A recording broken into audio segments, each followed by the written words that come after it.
Kuartal kedua pertumbuhan negara dikatakan naik 7%. Sahabat tahu kan, masyarakat kita sangat limit sekali pengetahuannya. Memang selama 20 tahun ini cara memimpin negaranya seakan tidak meminteri rakyat tetapi malah membodohi rakyatnya. Jadi data 7% ini salah? Ya enggak, bukan salah. Data itu benar 100%. Tetapi pemahaman masyarakat yang awam, terutama pengagum pejabat-pejabat saat ini, salah memahami arti naik 7% itu yang memang digiring ke arah tidak paham. Demikian juga oposisi. Itulah mengapa New Mind tidak impress dengan oposisi, tidak mau gabung dengan oposisi, karena memang aneh dan gak paham bernegara semua. Semuanya politikus, bukan negarawan. Sisanya barisan pasukan yang dikatakan penjual agama yang kalah dengan mereka yang pakai kampanye kebinekaan yang didukung dengan cuan yang besar. Begitu angka 7% kuartal kedua naik, oposisi bengong. Gak ngerti atau malah nuduh data tersebut hoax. Sementara pengagum pejabat mengatakan tuh naik kan, hebat kan pejabatnya. Sementara realita tetangga seputaran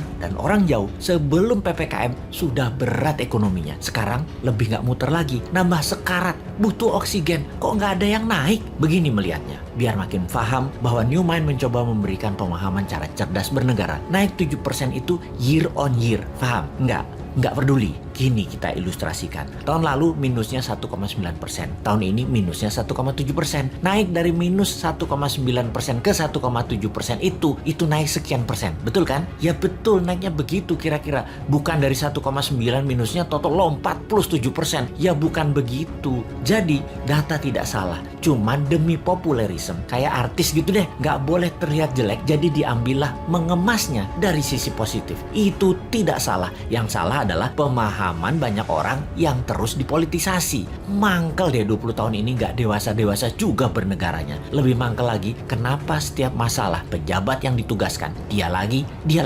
Ini menunjukkan apa? Tidak ada yang mampu, atau dia tidak paham mengelola, atau manajerialnya lemah, atau dia memiliki gaya kepemimpinan yang lain, yaitu gaya kepemimpinan yang menugaskan anak buah, dan kalau anak buah salah, anak buahnya yang disalahin karena ketidakmampuan tersebut. Posisinya kayak menang, kayak raja. Kalau kayak gini ini bukan leader yang baik. Kalau di perusahaan ya, seorang direktur memanggil 5 manajer di bawahnya dan menugaskan masing-masing departemen harus untung, harus membuat profit. Bayangin, buat profit itu kalau di perusahaan. Kalau menteri mah nggak buat profit, hanya menyelesaikan masalah non cash. Harusnya gampang ya. Lalu manajer tadi tidak ada yang menghasilkan profit. Direksi tadi marah-marah. Kenapa? Target tidak tercapai. Manajer balik lagi kerja, nambah runyam, bukan nggak profit malah rugi. Direksinya nambah marah-marah. Ketika laporan ke pemegang saham, direksi mengungkapkan kinerja manajernya. Entah bagaimana, mungkin karena shareholdernya bukan orang pintar juga, mereka banyak yang setuju memang manajernya yang nggak bisa kerja, setuju dengan direksi. Di sisi shareholder, ada shareholder yang minoritas yang mengatakan bukan, itu direktur yang tidak bisa mengajarkan manajernya, tidak directed leader, tidak berpengalaman bisnis multinasional, memang dia yang tidak mampu.